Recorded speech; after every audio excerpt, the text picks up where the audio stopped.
चलो, all right, all right, okay.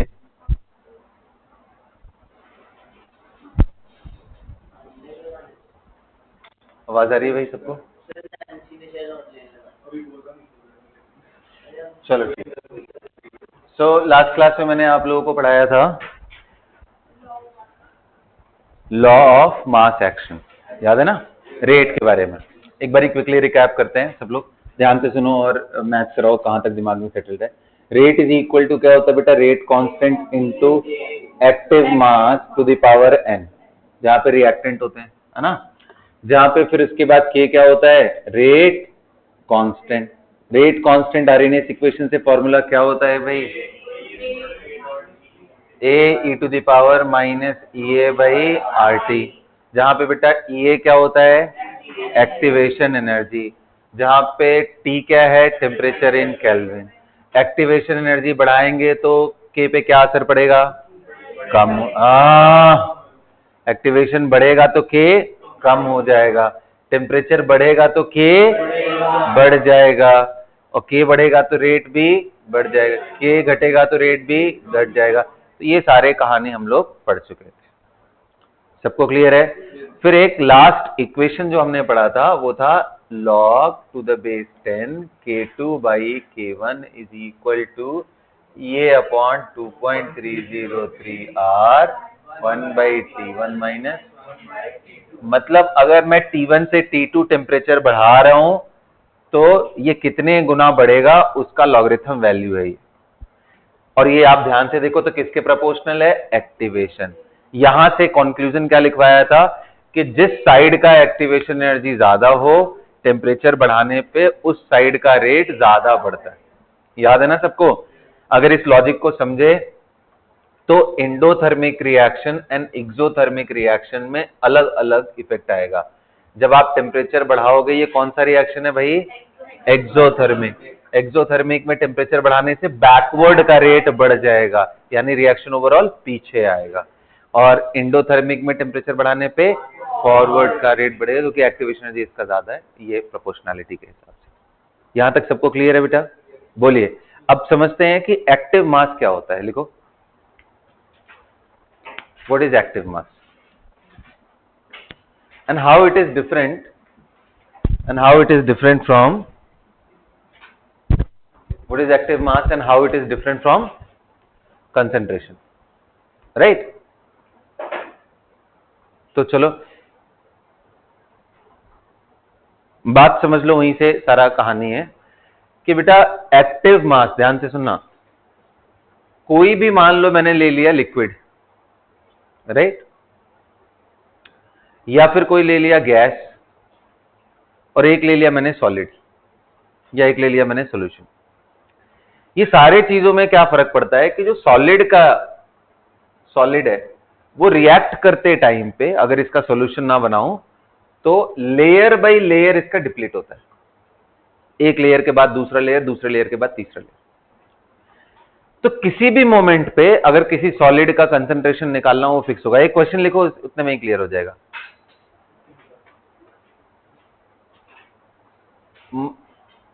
मान लो आपके पास AgCl का क्रिस्टल है, AgCl क्रिस्टल, जिसका डेंसिटी है, मेरी बात ध्यान से सुनो, जिसका डेंसिटी है 5 ग्राम पर ml।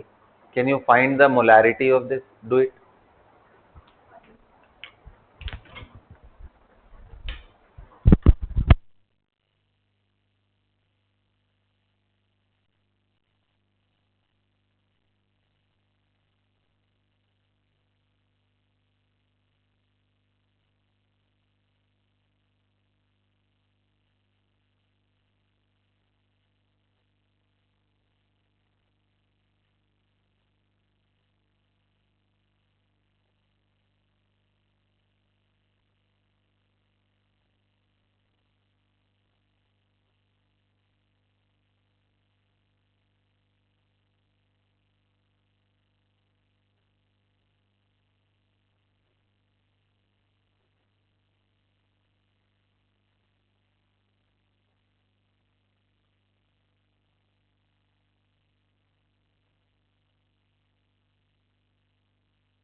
चलो बेटा करें।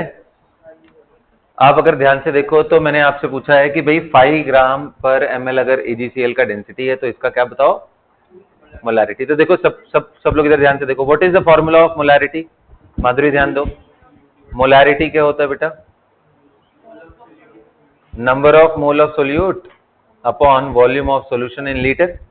अब इस बात ध्यान दे रहे हो, इस बारी AgCl खुद में सोल्यूट है और उसी का वॉल्यूम ही यहाँ पे हमें यूज करना पड़ेगा क्योंकि और कोई सॉल्वेंट इसमें मिक्स। प्योर कंपाउंड का मोलारिटी निकालते भी ऐसे ही। तो अगर आप इसका निकालोगे तो वैल्यू कितना आएगा बेटा, मोल हमें पता है कि 5 ग्राम प्रेजेंट है इन 1 ml। तो भाई हमें वॉल्यूम को अगर बस इतने से ही लिख लेते हैं तो मोल कितना है बेटा, 5 डिवाइडेड बाई 108 प्लस 35.5। ये क्या लिख रहा हूं मैं, तो मोलर मास ऑफ AgCl क्या होता है, सिल्वर का कितना होता है 108 और क्लोरीन का कितना होता है 35.5। टोटल मिला के कितना आ गया 0.5। तो ये नीचे रख देंगे, डिवाइडेड बाई वॉल्यूम ml में है तो उसको लीटर में कन्वर्ट करेंगे 1000। अब आपको मैंने बताया था कि बेटा उल्टा करके मल्टीप्लाई कर सकते हैं अगर किसी को डिवाइड किया हो तो, इंटू 1000 बाई 1। हाँ जी 1000। अब ये बताओ 5000 डिवाइडेड बाई 143। अब मान लो यही मैं आपसे थोड़ी देर बाद पूछूं कि बेटा रिएक्शन हो रहा था, सिल्वर क्लोराइड के जो लेयर्स हैं ऊपर से आधे कोरोड होकर के निकल गए, अब जो बचा हुआ सिल्वर क्लोराइड है उसकी मोलैरिटी बताओ। बचा हुआ सिल्वर, मान लो आधे रिएक्शन हो रहे थे, सरफेस से सब उड़ता चला गया, AgCl डिप्लीट होता चला गया, हटता चला गया, लेकिन अब बचा हुआ छोटा ब्लॉक है, इसका मोलैरिटी बताओ। तो कितने लोग कह रहे सर सेम ही आएगा क्योंकि डेंसिटी तो वही रह रही है। यही फर्क पड़ता है किसमें, एक सॉलिड में, pure solid and pure liquid. जब pure solid and pure liquid लेते हैं तो उनका कंसंट्रेशन टाइम के साथ चेंज नहीं होता है जब तक कि उसमें कोई सोल्यूशन मिला नहीं। और जिसमें कंसंट्रेशन चेंज ही ना हो, ये फैक्टर चेंज ही ना हो, तो उसमें ये रेट पे इफेक्ट डायरेक्टली नहीं डाल पाएगा बल्कि ये कांस्टेंट हो जाएगा। अब इस चीज को समझने के लिए ऐसा बोलते हैं कि यहां पे क्या रख लो 1, तो बोलते हैं कि सॉलिड अगर कभी हो जाए या कोई लिक्विड इन लार्ज एक्सेस हो जाए, दोनों ही केस में एक्टिव मास 1 होता है, बाकी सारे केसेस में क्या होता है, मोलैरिटी के बराबर। क्योंकि बाकी सारे केसेस में क्या हो रहा होता है कि मोल पर लीटर चेंज हो रहा होता है, क्योंकि रिएक्शन होगा, सोल्यूट का मोल कम होगा, volume of solution will be nearly same, तो मोलैरिटी टाइम के साथ डिक्रीज करेगी। सॉलिड्स के केस में ऐसा नहीं होता, तो नोट करके लिखो।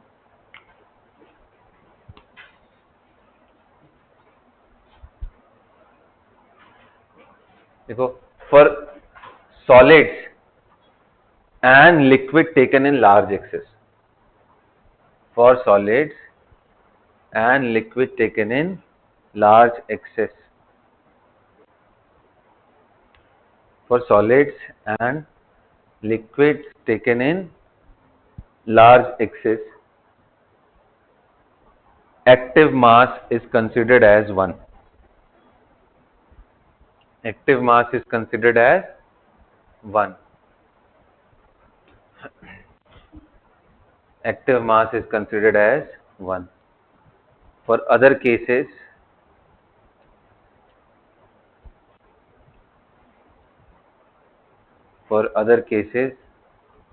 active mass is equal to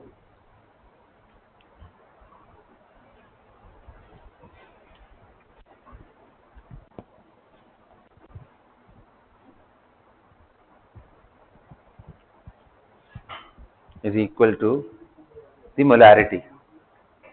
For other cases it is equal to molarity.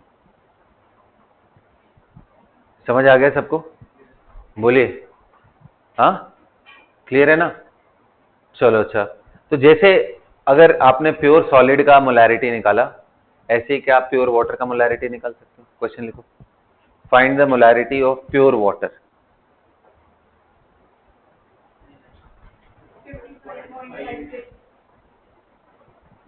चल बढ़िया, करो करो, बाकी लोग करना. ये गलत बात है, जब आ रहे होते हैं तो चुप रहते हैं, आंसर लिख के चुपचाप हाथ उठा देते हैं. बाकी बच्चों का मोरल डाउन नहीं करना है.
चले बेटा,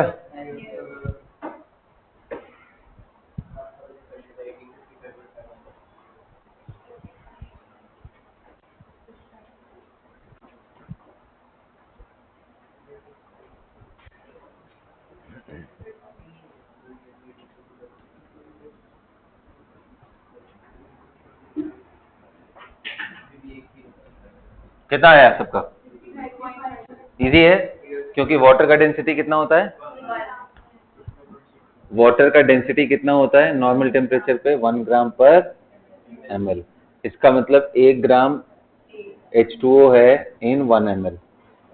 अब मोलैरिटी क्या होगा? Mass upon molar mass. 18 होता है वाटर का, डिवाइडेड बाय वॉल्यूम अपॉन 1000. तो ये कितना आ गया? उल्टा करके कर दो.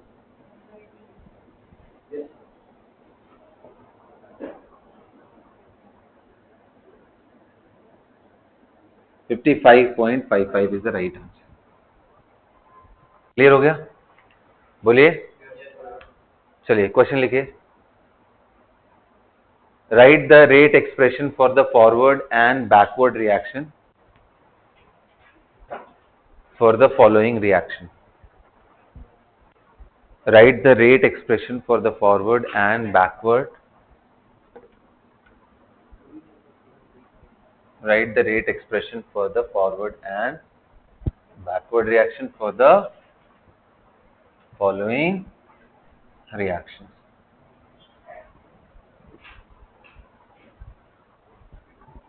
ना, चलो भाई, सबसे पहला लेता हूं.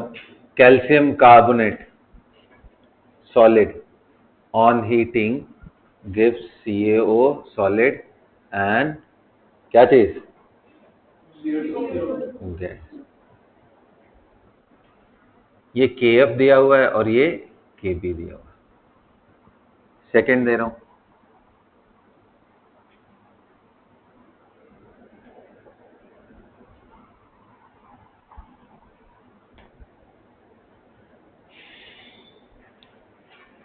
CH3COOH aqueous solution, H plus ion aqueous plus acetate ion aqueous। Third दे रहा हूं,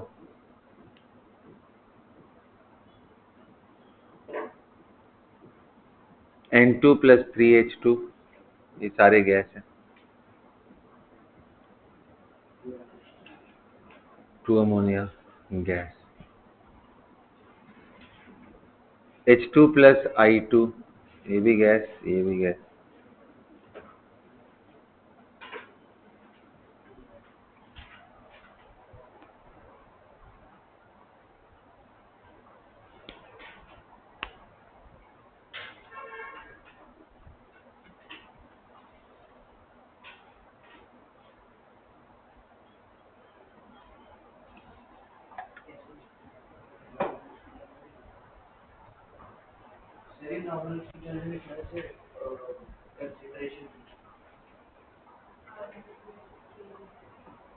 KF KB सभी में ले लो ऐसे ही।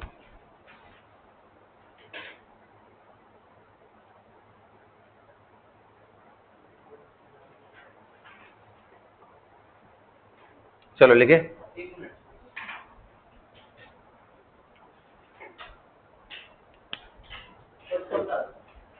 हाँ चलो, by law of mass action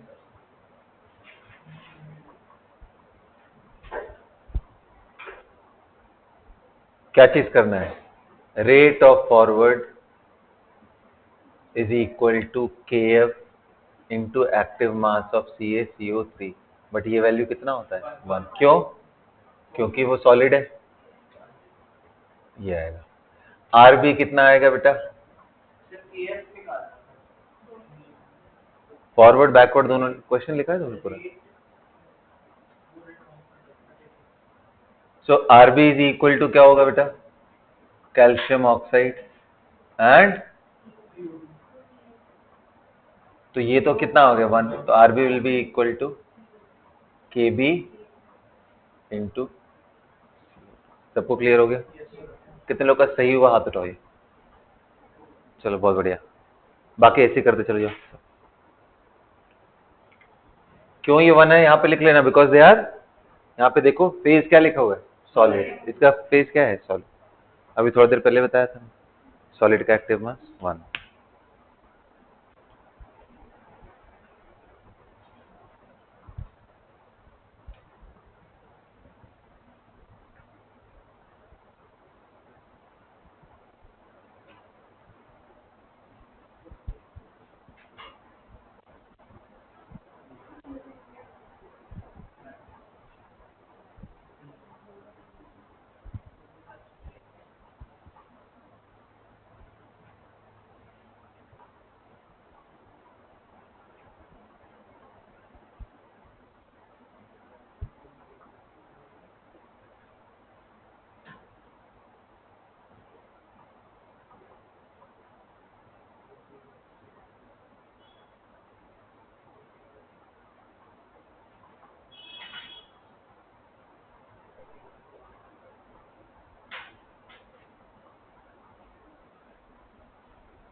हाँ जी,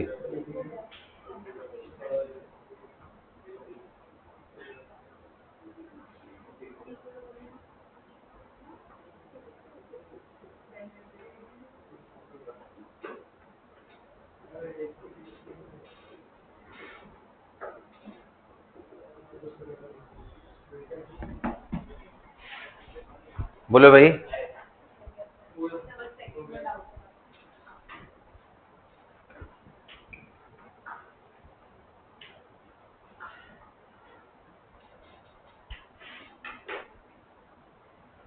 are F K F into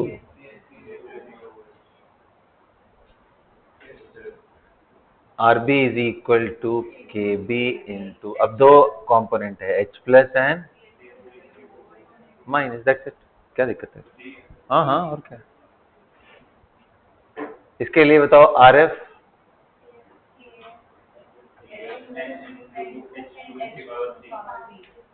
R B, very good. इसके लिए आर एफ, वेरी गुड।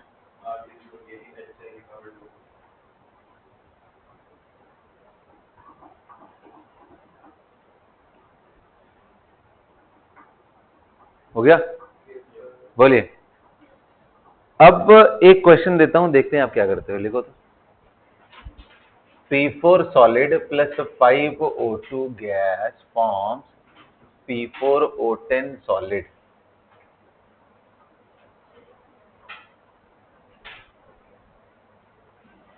लिखो। हाँ जी हाँ जी।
बोलिए भाई,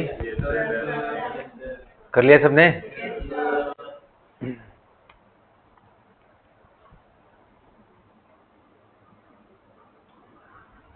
तो CaCO3 आपका कैल्शियम ऑक्साइड प्लस CO2 दे रहा है, ये आपने पहले किया है, बिल्कुल इसी के जैसा एग्जांपल है, कुछ भी अलग है इससे।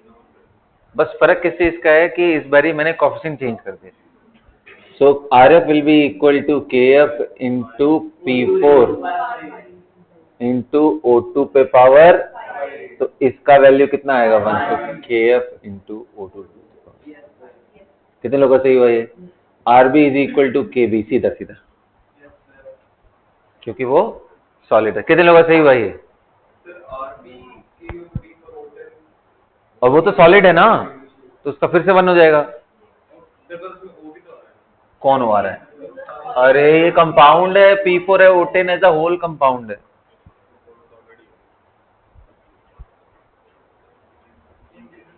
ठीक है, क्लियर हो गया?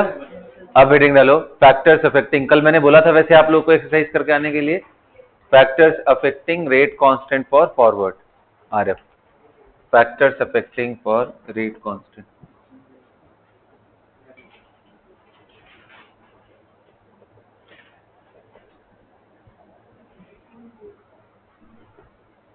Rate constant of forward.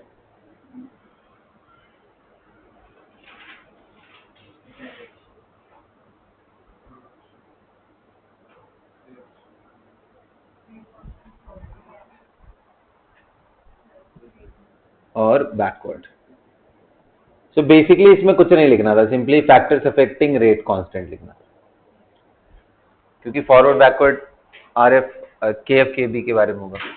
Rate constant for forward and backward. बताइए कौन से फैक्टर्स हैं जो रेट कांस्टेंट को अफेक्ट करने वाले हैं? तो हमने देखा था कि K का वैल्यू तुरंत आया था A⁻⁻ अब क्वेश्चन ये है, ध्यान से सुनना, ध्यान से सुनना। आप बिल्कुल यहां से देख के क्या बोल सकते हो? टेम्परेचर, दूसरा क्या? एक्टिवेशन एनर्जी, और तो कुछ नहीं दिख रहा है। तीसरी चीज जो नहीं दिख रही है, नेचर ऑफ रिएक्शन।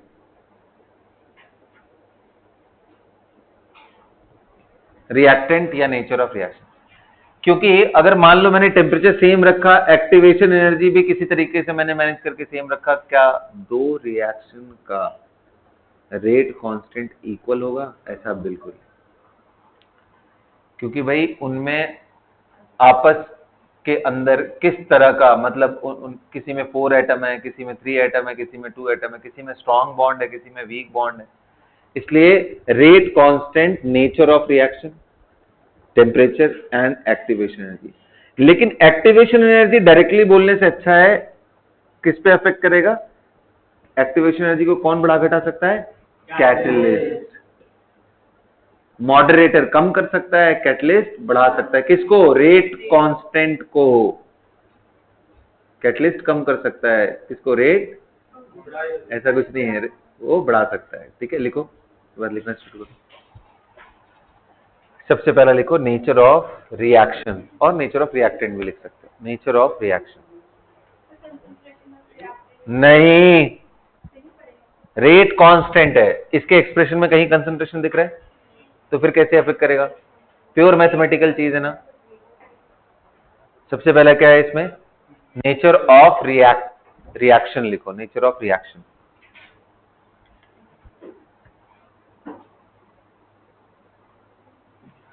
दूसरा क्या लिखना है आपको? टेम्परेचर।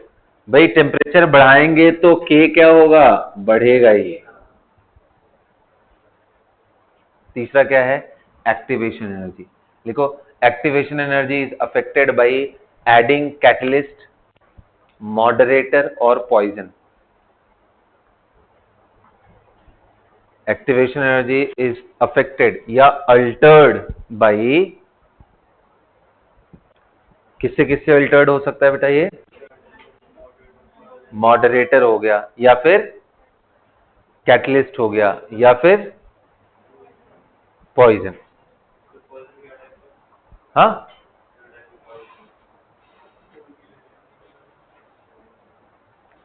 ठीक है। अब इसमें देखो, पहले एक टर्मिनोलॉजी आती थी पुराने टाइम में, positive catalyst and negative catalyst.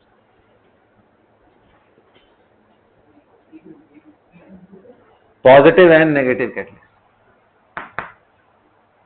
Positive catalyst and negative catalyst.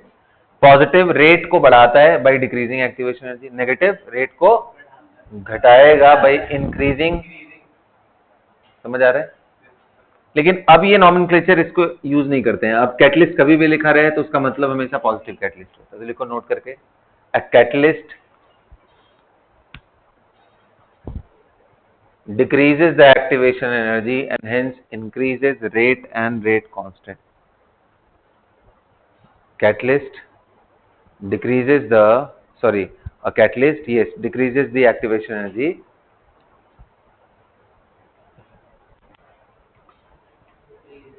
Decreases the activation energy and hence what? Increases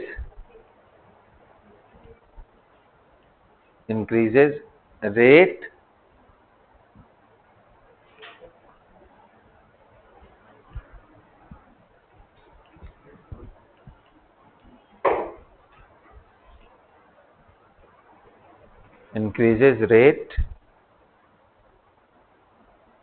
and rate constant. Note कर लिया सबने? ओके जबकि मॉडरेटर का काम क्या होता है? Moderator and poison decreases the rate by increasing activation energy. So moderator and poison increases activation energy and hence decreases rate and rate constant. Moderator and poison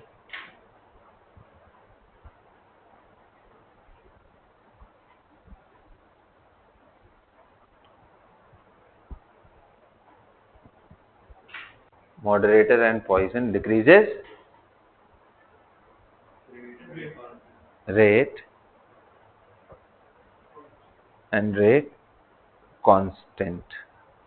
कैसे डिक्रीज करते हैं? By increasing activation energy. सबको clear है? Now factors affecting rate of reaction. अगला heading list, factors affecting rate of reaction.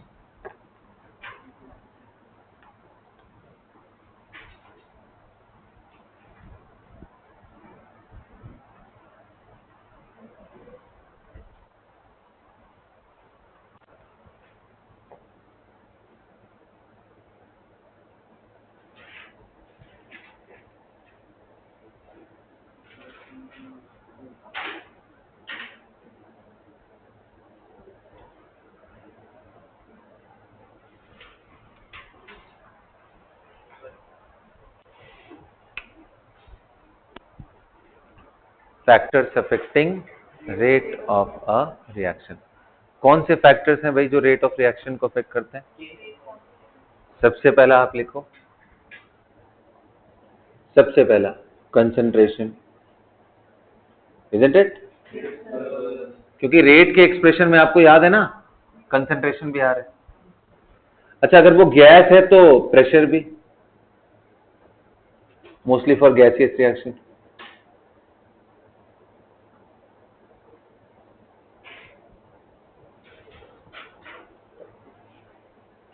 Mostly for gaseous reaction. Third क्या है? जो जो के को अफेक्ट करते हैं वो रेट को अफेक्ट करेंगे. के को कौन अफेक्ट करता है? Temperature.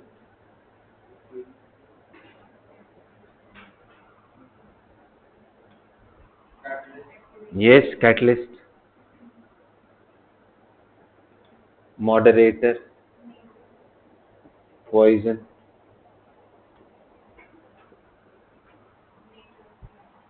Of course nature of reaction.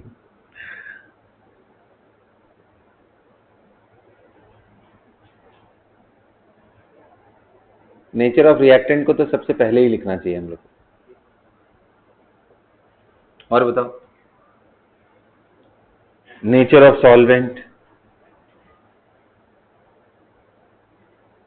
क्योंकि सॉल्वेंट अगर चेंज करोगे तो जो मॉलिक्यूल्स हैं उनकी मोबिलिटी कम ज्यादा हो सकती है. आ तो गया ना बेटा? कैटलिस्ट जैसे ही लिखा मतलब वो एक्टिवेशन एनर्जी को अफेक्ट कर रहा है. ये वाला फैक्टर किससे रिलेटेड है? Because they affect activation. Intensity of light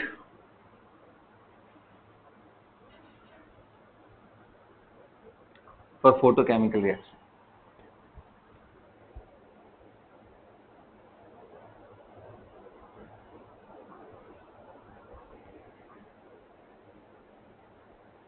जैसे फोटोसिंथेसिस है, फोटोसिंथेसिस में अगर आप इंटेंसिटी ऑफ लाइट बढ़ा दोगे तो हाँ जी फर्क डालता है ना. तो वैसे सो इतने सारे फैक्टर्स हैं जो रेट को. सब क्लियर हो गया? अब समझते हैं एक पॉइंट आता है बड़ा इंटरेस्टिंग सा, नाम है उसका इक्विलिब्रियम पॉइंट. हेडिंग डालो, इक्विलिब्रियम पॉइंट.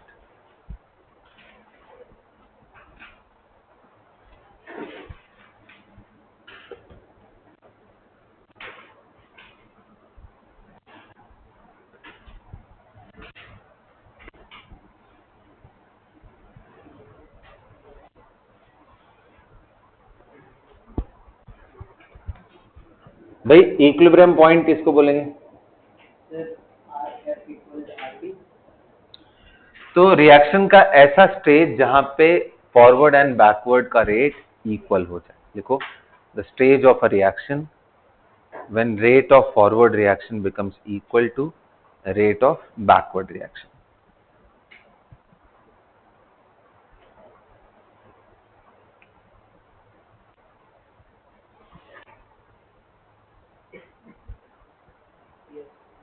है ना? Rate of forward becomes equal to rate of backward. Graphically दिखाना हो तो कैसे दिखाओगे? ये आर एफ है, सॉरी इधर रेट है, इधर टाइम है। तो अगर मान लो कोई रिएक्शन हो रहा है जहां पे सिर्फ एक रिएक्टेंट एंड एक प्रोडक्ट हो, ए से बी, तो आर एफ को क्या लिखोगे बेटा? आप क्या लिखोगे आर एफ को? R F will be equal to K F into A, R B will be equal to K B into. अब बेटा ऐसा मान लो कि मैंने सिर्फ रिएक्टेंट से शुरू किया, मान लो ये 1 मोलर लिया टी इक्वल टू 0 पे और ये कुछ नहीं लिया, 0। तो स्टार्टिंग में तो सिर्फ और सिर्फ कौन होगा? ए होगा। तो आर एफ अपने हाईएस्ट वैल्यू पे होगा, के एफ इंटू, और ये टाइम के साथ डिक्रीज करेगा क्योंकि जैसे जैसे रिएक्शन होगा एक्स बढ़ेगा, ये वैल्यू कम होती जाएगी 1 माइनस एक्स, तो ये टाइम के साथ कम होगा। और आर बी तो 0 था क्योंकि कंसंट्रेशन ही 0, तो टी इक्वल टू 0 पे है। लेकिन जैसे ही थोड़ा टाइम बीता, एक्स यहाँ आ गया, तो अब इसकी वैल्यू बढ़ने लगी। बढ़ते बढ़ते बढ़ते बढ़ते एक ऐसा स्टेज आता है जहां पे दोनों इक्वल हो जाते हैं। और एक बार ही इक्वल हो गए तो उसके बाद हमेशा इक्वल रहेंगे, क्योंकि R F R B equal होने का मतलब ही यही है कि अगर 5 पार्टिकल टूट के जा रहा है तो 5 बन भी जा रहा है। So this is the stage, इसके बाद से लेकर के अनंत काल तक R F is equal to R B है, और इसी को क्या बोलते हैं? Equilibrium point. ये क्या था? R F and R B. अच्छा, कभी कभी एग्जामिनेशन में ऐसा भी बोल सकता है कि भाई कोई जरूरी थोड़ी ना है कि मैं इसको 1 मोलर लूं, मैं इसको भी तो 1 मोलर ले सकता हूं, इसको 0 ले सकता हूं। तो अगर ऐसा भी कर रहे हो तो आर बी यहां आ जाएगा, आर एफ यहां आ जाएगा, कहानी कुछ ऐसा ही होना। ठीक है, नोट कर लो। अच्छा, कई बार बच्चे गलती किस पे करते हैं? उन्हें लगता है कि रेट का जो एक्सप्रेशन है, दिमाग से निकल जाता है, वो यहां कंसंट्रेशन, मेरी बात ध्यान से सुनो, कंसंट्रेशन वर्सेस टाइम ग्राफ में भी वो इक्वल इक्वल लेके आ जाते हैं। जरूरी नहीं है। कंसंट्रेशन किसका डिक्रीज होगा? ए का, और बी का क्या होगा? इंक्रीज होगा। लेकिन जैसे ही वो टाइम आ गया, कौन सा टाइम? इक्विलिब्रियम वाला।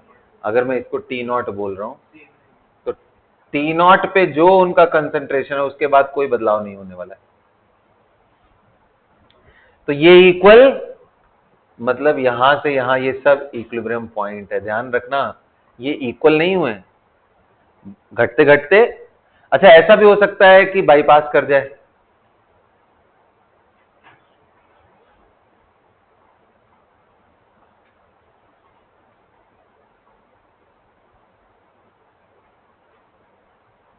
ऐसा भी हो सकता है भाई, इतना घट जाए ए कि बी से भी कम हो जाए, ऐसा हो सकता है।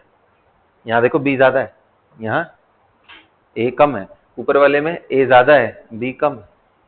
और एक चांस ऐसा भी है कि वो इक्वल भी हो सकता है। तो कंसंट्रेशन में कुछ भी हो सकता है, रेट में इक्वल होना पड़ेगा। कंसंट्रेशन में तो कुछ भी हो सकता है। कंसंट्रेशन देख रहे हो एक टाइम के बाद क्या हो गया? कांस्टेंट। भाई जब 5 पार्टिकल टूट रहा है और उतना ही बन जा रहा है, तो नेट ए में अब कोई चेंजेस नहीं हो रहे। कब कोई चेंजेस नहीं हो रहे हैं?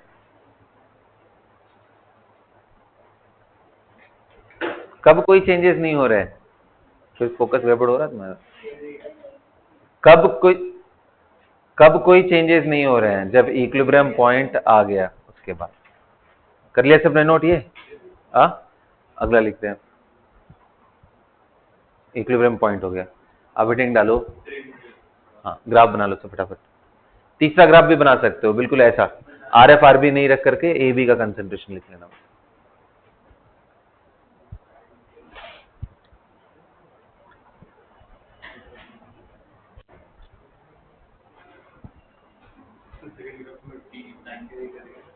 किसमें? ये टी नॉट लिखा है, मतलब ऐसा टाइम जिसपे इक्विलिब्रियम आ गया, टी नॉट या टी इक्विलिब्रियम लिख सकते, टी नॉट।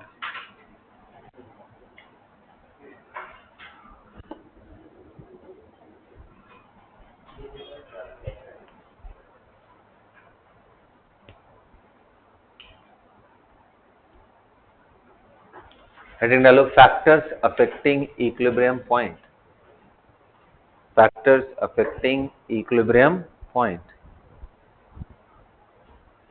अब भाई ऐसे कौन कौन से फैक्टर्स हैं जो इक्विलिब्रियम पॉइंट को अफेक्ट कर सकते हैं? इक्विलिब्रियम पॉइंट है क्या? जब R F is equal to RB हो जाए। अफेक्ट करना मतलब R F not equal to RB हो जाए। बताओ भाई कौन कौन से फैक्टर हैं जो इक्विलिब्रियम पॉइंट को डिस्टर्ब कर सकते हैं?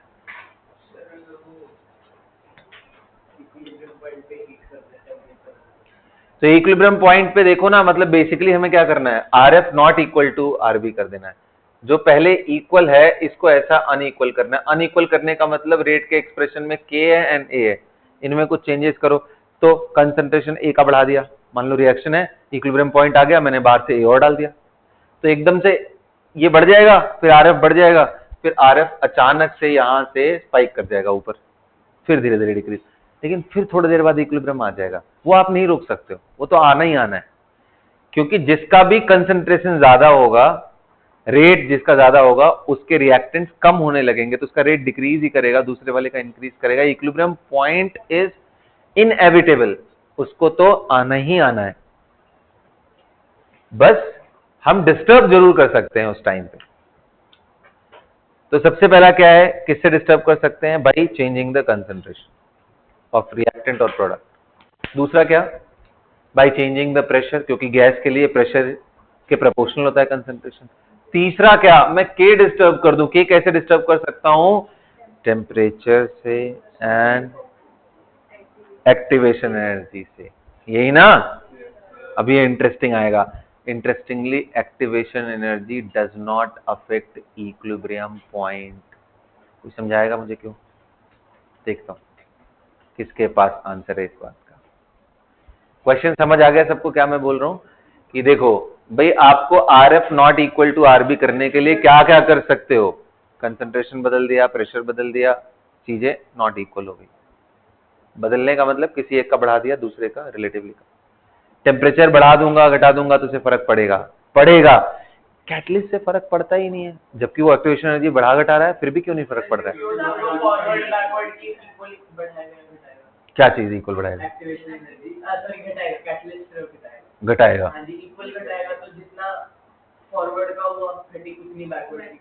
बिल्कुल सही आंसर, क्योंकि एक्टिवेशन एनर्जी अगर आप देखो तो ये अगर कैटलिस्ट के प्रेजेंस में है, एक्टिवेशन एनर्जी सॉरी नॉर्मल है, अगर मान लो ये नॉर्मल है, ये पी है या ए भी ले लो यहां पे, तो कैटलिस्ट के प्रेजेंस में कुछ ऐसा आ रहा होगा। अब दोनों का जो अमाउंट डिक्रीज हुआ, वो दोनों का अमाउंट डिक्रीज कितना हुआ? एक्स। तो इससे क्या फर्क पड़ता है? जो एक्सपोनेंट में माइनस ई ए था ना, वो ई ए माइनस एक्स हो गया दोनों के लिए। तो अगर आप इसको देखो तो ये minus E A into E to the power X आ जाएगा।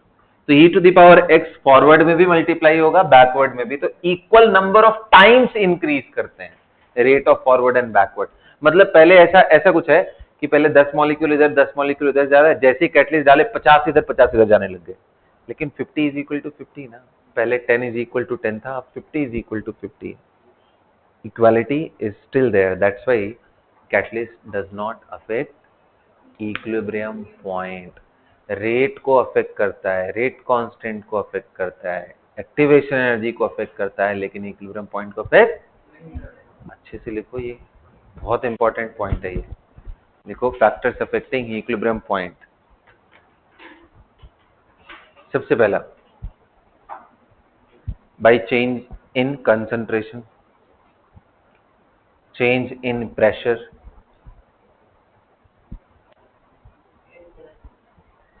change in concentration, change in pressure,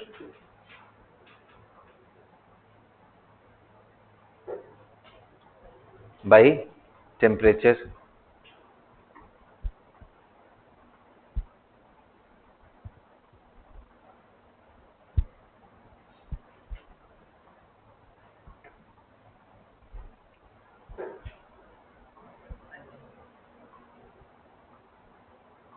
last note करके लिखना, catalyst does not affect, catalyst does not affect equilibrium point, catalyst does not affect equilibrium point, catalyst does not affect equilibrium point. कैसे affect नहीं करता है catalyst? Why it does not affect? It increases the rate of forward and backward, हाँ, to the same extent या same number of times आप बोलो।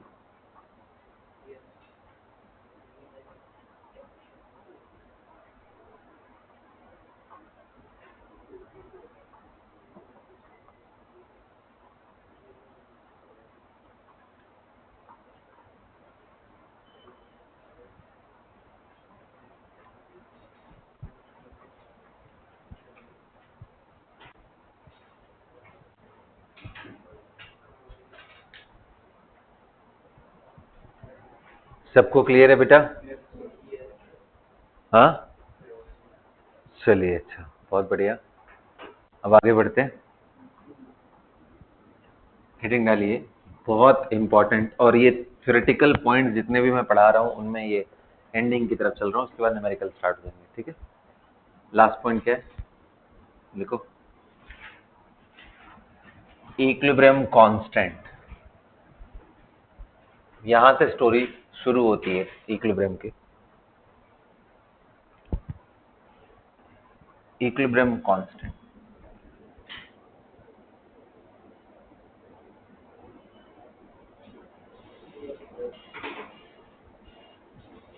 What is equilibrium constant?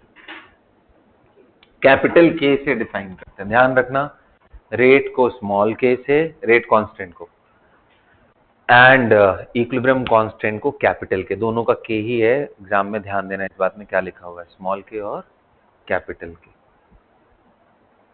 ठीक है? तो भाई इक्विलिब्रियम कांस्टेंट के क्या होता है, कैसे डिफाइन करते हैं, कौन बताएगा? पढ़ा होगा कहीं ना कहीं थोड़ा बहुत, बोलो।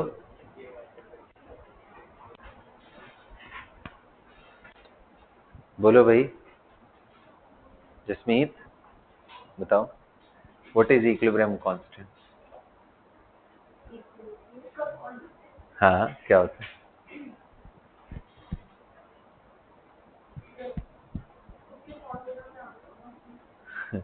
कोई बात नहीं, बताओ Aditi.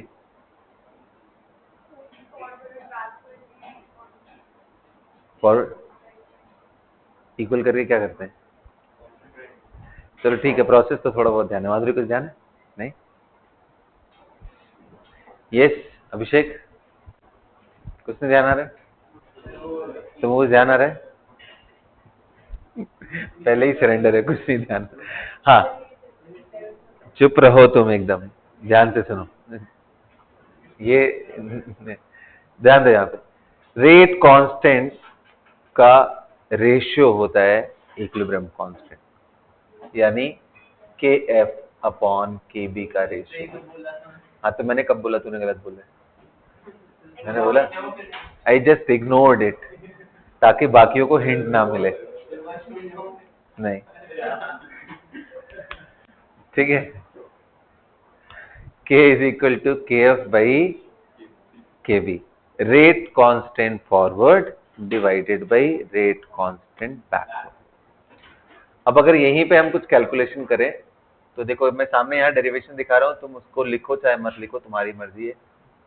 AF e to the power minus EAF upon RT, AB e to the power minus EAB upon RT, इसको सिंप्लीफाई करोगे AF by AB आ जाएगा। e टू दी पावर, देखो एक्सपोनेंट है, सेम है, माइनस ई ए, ध्यान से देखो, F minus E A B upon R T. और कितने लोगों को याद आ रहा है कि sir E F minus E A भी कुछ और नहीं डेल्टा होता था, तो मैं इसको ए नॉट लिख रहा हूँ E to the power minus delta H upon R T. तो क्या आ गया, इक्विलिब्रियम कांस्टेंट की जो वैल्यू है वो डेल्टा एच पे डिपेंड करती है। जो कल वाले क्लास में तुम बोल रही थी ना कि सर रिएक्शन के टाइप पे नहीं डिपेंड करना चाहिए के पे क्या इफेक्ट होगा, तो वो के कौन सा होता है, कैपिटल के, यानी इक्विलिब्रियम कांस्टेंट। रेट कांस्टेंट में डेल्टा एच कहीं नहीं आता है, बल्कि वहां पे क्या आता है, सिर्फ E A F and E A B. E A F E A B और डेल्टा एच में क्या डिफरेंस है, एक्टिवेशन एनर्जी हमेशा पॉजिटिव होती है, जबकि डेल्टा एच कभी पॉजिटिव एंड नेगेटिव दोनों हो सकता है। समझ में आ गया? लिखिए फैक्टर्स अफेक्टिंग इक्विलिब्रियम कांस्टेंट।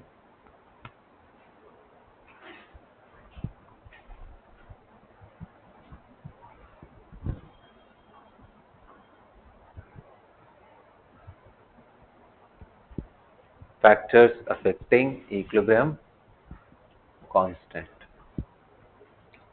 कौन से फैक्टर्स हैं भाई जो इक्विलिब्रियम कांस्टेंट को अफेक्ट करेंगे? कौन से फैक्टर्स हैं जो इक्विलिब्रियम कांस्टेंट को अफेक्ट करेंगे? देखो ये वैल्यू देखो, सबसे पहला नेचर ऑफ रिएक्शन, वो बाय डिफॉल्ट सबसे ऊपर रहेगा, nature of reaction.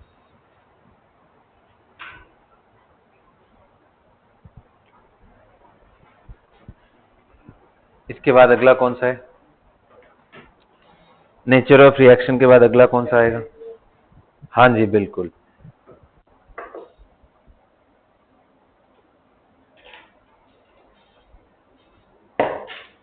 Nature of reaction and second क्या है, टेम्परेचर। अब ध्यान से सुनो, टेम्परेचर अगर बढ़ा रहा हूं और घटा रहा हूं तो इस बार इस बात पे डिपेंड करेगा कि डेल्टा एच का साइन क्या है। अगर डेल्टा एच का साइन एक्टिवेशन एनर्जी के साइन से मैच कर जाए, यानी डेल्टा एच पॉजिटिव हो जाए, यानी इंडोथर्मिक हो जाए, तो टेम्परेचर बढ़ाने पे वही असर होगा जो रेट कांस्टेंट में होता था, बढ़ेगा। लिखो, इफेक्ट ऑफ टेम्परेचर में ही लिखना, सब केस 1 उसका लिख लो, part A. If temperature is increased for endothermic reaction, equilibrium constant will increase.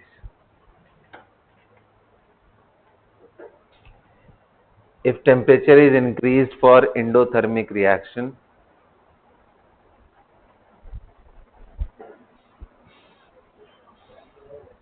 if temperature is increased for endothermic reaction,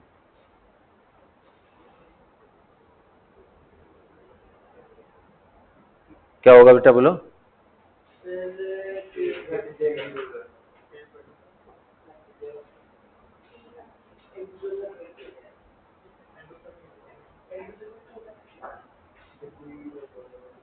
बोलिए बेटा।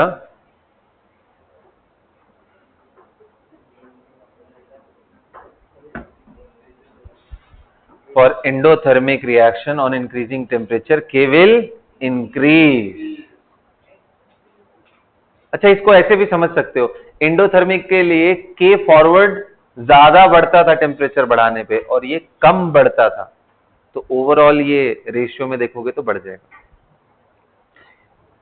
दूसरा वाला केस कौन सा है? For exothermic, for increasing, if temperature is increase for exothermic reaction, equilibrium constant will decrease. Rate constant तो दोनों का बढ़ेगा, इस बारी बैकवर्ड ज्यादा बढ़ जाएगा क्योंकि एक्सोथर्मिक है ना, याद है ना सब? लिखो, जल्दी लिखो, ये बड़ा इंटरेस्टिंग सा बात है, ठीक है? बैकवर्ड।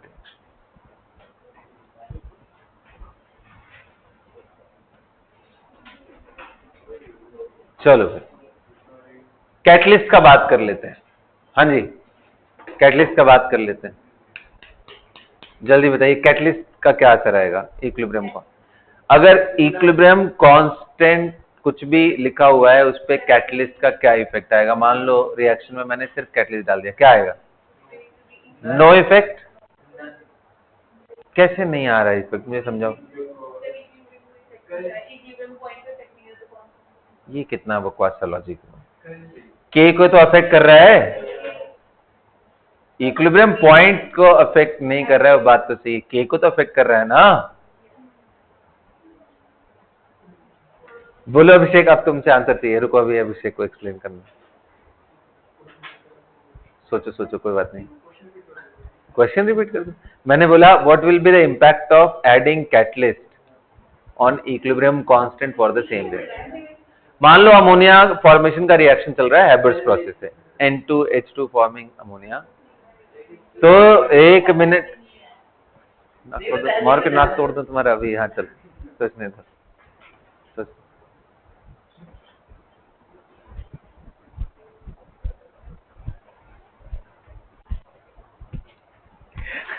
अभिषेक ध्यान लगा रहा है, पहले ध्यान लगा के फिर आओ चलो देख। The right answer is because the activation energy is decreased bye same extent, इसलिए KF एंड KB अगर बढ़ भी रहे होंगे तो सेम फैक्टर से, F टाइम्स बढ़ा है ऊपर वाला तो F टाइम्स नीचे वाला भी बढ़ जाएगा, F कैंसिल हो जाएगा, तो ये KF बाई KB अभी भी रह जाएगा। देखो, it does not affect equilibrium constant, very very important. Catalyst does. अब देखो इतनी सारी चीजें पढ़ ली है ना, अब इधर का उधर सब मिक्स होने लगेगा। क्या है, कल के डेट में मैं के पूछूंगा एक्टिवेशन एनर्जी से अफेक्टेड है, कहोगे नहीं ये तो सर आप ही ने पढ़ाया था, तुरंत ऐसे ही वाला है, अगला स्टेटमेंट यही आएगा, कैपिटल के इज नॉट अफेक्टेड, स्मॉल के इज अफेक्टेड। वहां तो एक्टिवेशन एनर्जी डायरेक्टली, वो तो लिख दूंगा ना मैं, कैपिटल के या स्मॉल के, इतना ही लिखूंगा बस, ठीक है। स्पेलिंग पे ध्यान देना है। आगे बात समझ में? चलो भाई, अब देखो ये समझा दिया। अब इक्विलिब्रियम कांस्टेंट को कंसंट्रेशन के टर्म में, प्रेशर के टर्म में एंड मोल फ्रैक्शन के टर्म में हम रिप्रेजेंट कर सकते हैं स्पेसिफिक पॉइंट पे। लिखो, हेडिंग है equilibrium constant in terms of concentration, comma pressure and mole fraction. Equilibrium constant in terms of concentration, pressure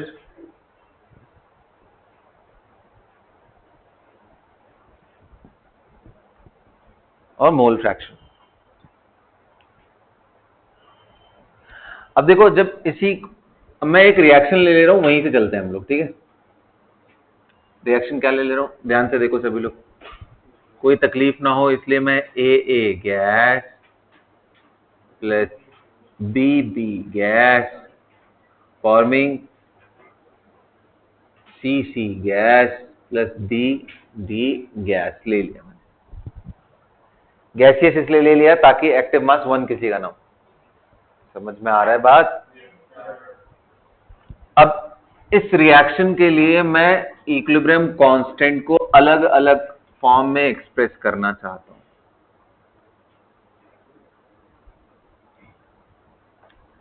सबसे पहला कंसंट्रेशन, जिसको मैं Kc बोलूंगा। दूसरा equilibrium constant in terms of pressure Kp। Equilibrium constant in terms of mole fraction, जिसको Kx बोलूंगा, X stands for mole fraction.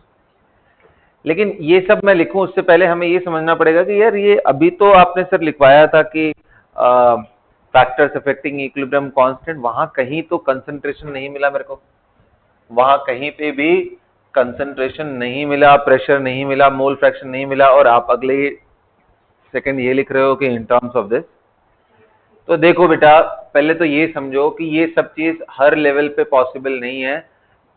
आपको मालूम है कि RF is equal to KF into A to the power A B to the power B, सबको मालूम है। RB is equal to क्या मालूम है, KB into C to the power C D to the power D। अब ये दोनों तो मालूम है आपको, लेकिन साथ में ये भी मालूम है कि एट इक्विलिब्रियम पॉइंट, बोलो जसमीत, क्या होता है इक्विलिब्रियम पॉइंट पे? Rate of forward becomes equal to rate of backward. तो अगर RF is equal to RB हो गया, सिर्फ तभी हम KF KB को रिलेट कर पाएंगे इन टर्म्स ऑफ कंसंट्रेशन। तो क्या आएगा answer? KF into A to the power A into B to the power B is equal to KB C to the power C and D to the power D। यहां से क्या आ गया? KF by KB का value कितना आ गया?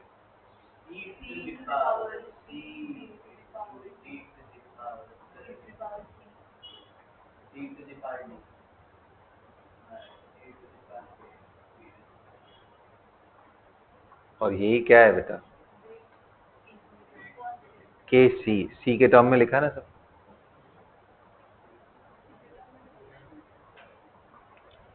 अरे C के टर्म मतलब कंसंट्रेशन बेटा, है ना? ऐसे ही KP अगर लिखना हो तो इसी के जगह पार्शियल प्रेशर हो जाएगा।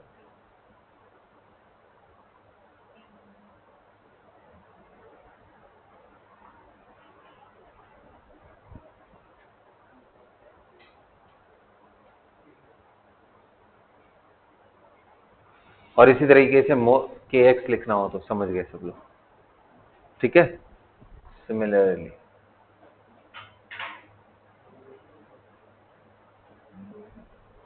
तो KC क्या होगा बेटा?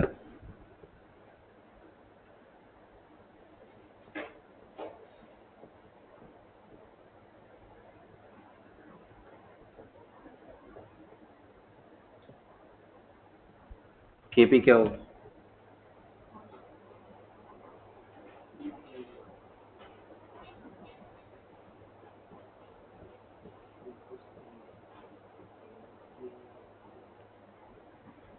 KX क्या होगा?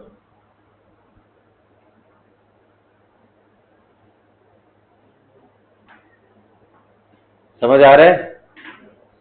तो जो टर्म बस उसी के टर्म में एक्सप्रेस कर दो। ये सब मोल फ्रैक्शन, जहां पे x क्या रिप्रेजेंट करता है? Mole fraction. जहां पे P क्या डेजिग्नेट करता है? Partial pressure.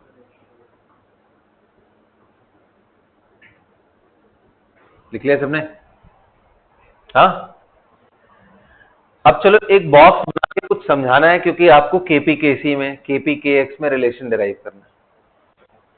आपसे पूछो कि इन दोनों को रिलेट करने वाला KP is equal to KC RT to the power delta NG आता है रिलेशन, और इन दोनों को रिलेट करोगे तो आता है KP is equal to KX total pressure to the power delta NG। ये रिलेशन आता है। ये कैसे आता है ये हमें सीखना है अब ना। Derive KP is equal to KC R2 to the power delta NG, इसको डेराइव करना है। KP KC में रिलेशन निकालना है, यही क्वेश्चन यही होता है, find the relation between KP and KC। तो मैं आपको हिंट दे रहा हूं ताकि आप कुछ स्टार्ट ले पाओ। कैसे करते हैं वो समझ लो बढ़िया से। जब आप एक ही बॉक्स में A, B, C and D चारों गैसेस प्रेजेंट हो, जिनके मोल A, B, C and D हो, कब? एट इक्विलिब्रियम पे। तो आप सभी को मालूम है क्या होता है? मोल। अच्छा, सभी को मालूम है आपको partial pressure of A is equal to NaRT by V। भाई डब्बा तो सबके लिए वॉल्यूम कांस्टेंट ही, बॉक्स सबके लिए सेम ही, टेम्परेचर भी कांस्टेंट है। PV कितना होगा? NB RT by V and so on. कितने लोग कह रहे हैं ये कुछ और नहीं सर, ये तो हो गया Na बाई V, तो क्या हो गया? Concentration of ART। ये सुनो, तो बड़ा सिंपल सा है, इस पार्शियल प्रेशर के जगह पे मैं उसका कंसंट्रेशन इनटू RT लिख दूंगा। सिमिलरली कितने लोग कह रहे हैं कि सर टोटल प्रेशर का भी रिलेशन मेरे को मालूम है कि partial pressure of A bye using Dalton's law of partial pressure XA into total pressure. अब इसका यूज कहाँ आएगा? जब आपको mole fraction and total pressure में जाना हो, यानी KP से KX को डिराइव करना। और इसका यूज कब आएगा? जब मेरे को, हाँ जी, पार्शियल प्रेशर से कंसंट्रेशन में जाना हो, यानी केपी एंड केसी में रिलेशन डिराइव करो। लिखो, derive the relation between Kp and Kc first. Derive the relation between Kp and Kc.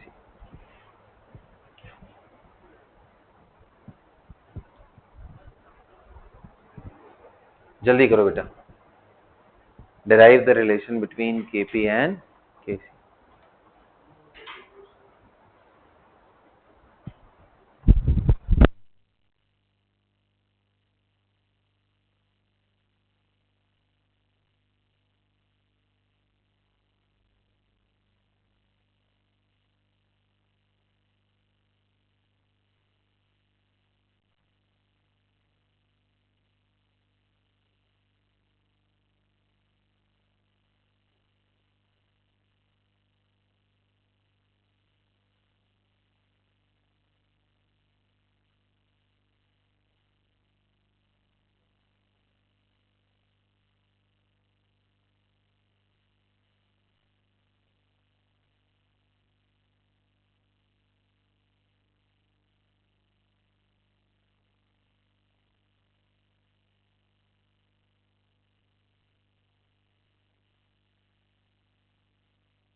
हो गया?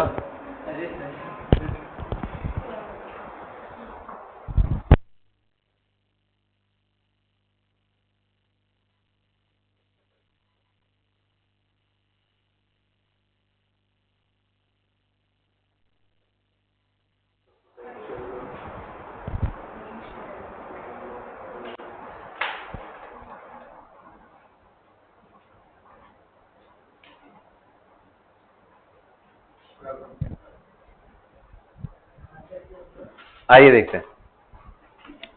बहुत आसान है यार, देखो ये आपने Pa इज इक्वल टू ये था ना, इसको यहां सब्सटीट्यूट कर दूं।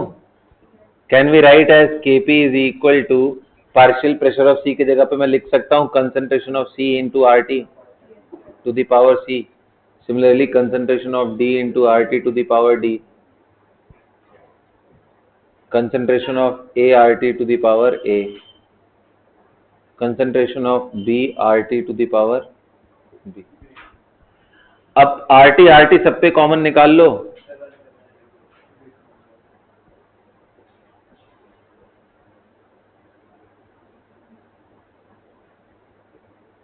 RT टू दी पावर क्या आ गया? C plus D minus A plus B. आ गया क्या सबको समझ में? नीचे से A भी आएगा, ऊपर से C एंड D आएगा। तो कितने लोग कह रहे हैं उसी को तो हम डेल्टा NG लिख रहे हैं। डेल्टा NG क्या है?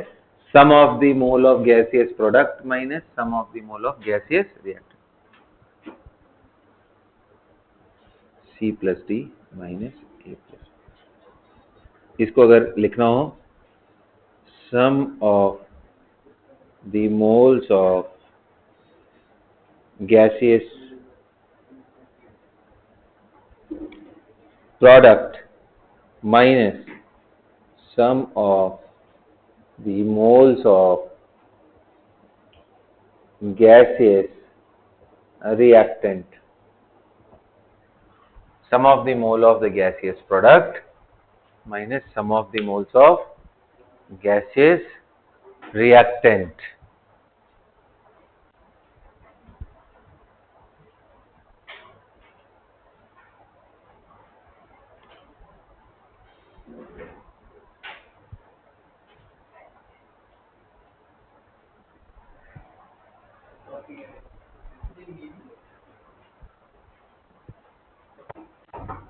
Sum of the mole of the gaseous product minus sum of the mole of the gaseous reactant.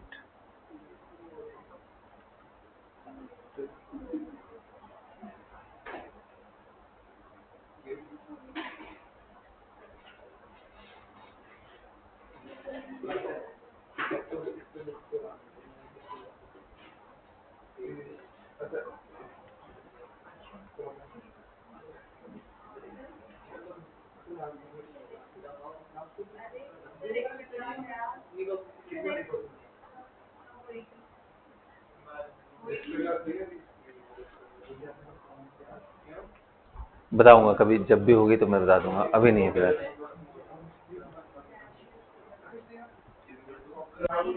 कर लिया सबने? ऐसे ही सेकंड वाला भी कर लिया? जल्दी खत्म करो यार, जल्दी खत्म करो बेटा।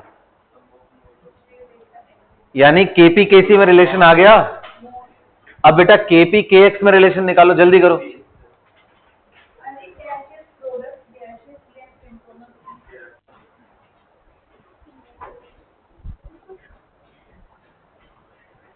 जल्दी करो, जल्दी करो। Gaseous product minus gaseous reactant हो गया। ये मिटा दूं पूरा?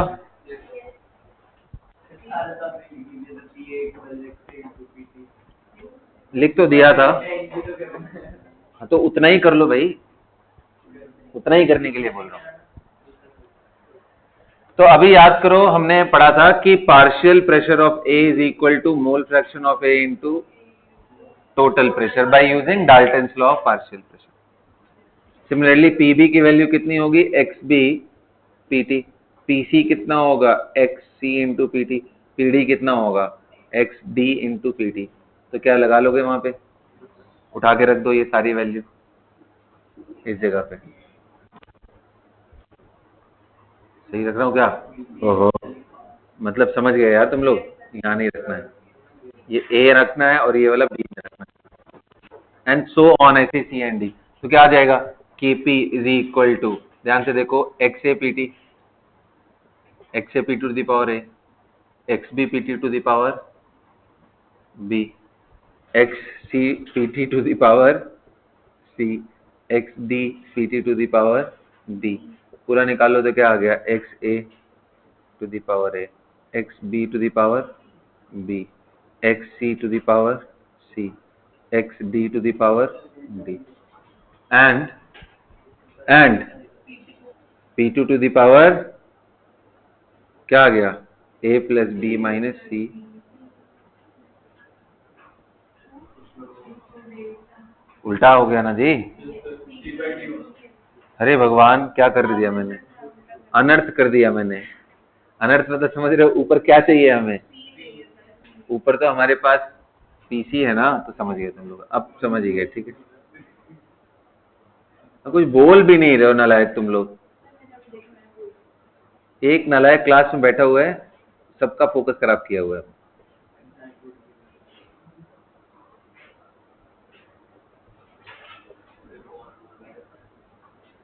The one who should not be named.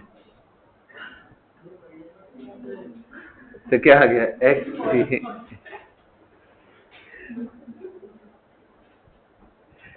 P T to the power C plus D whole divided by बेटा ऐसे ही X A X B to the power B, P T to the power A plus. आगे बात समझ में। तो अब ये एक्सप्रेशन किसका है, के एक्स का।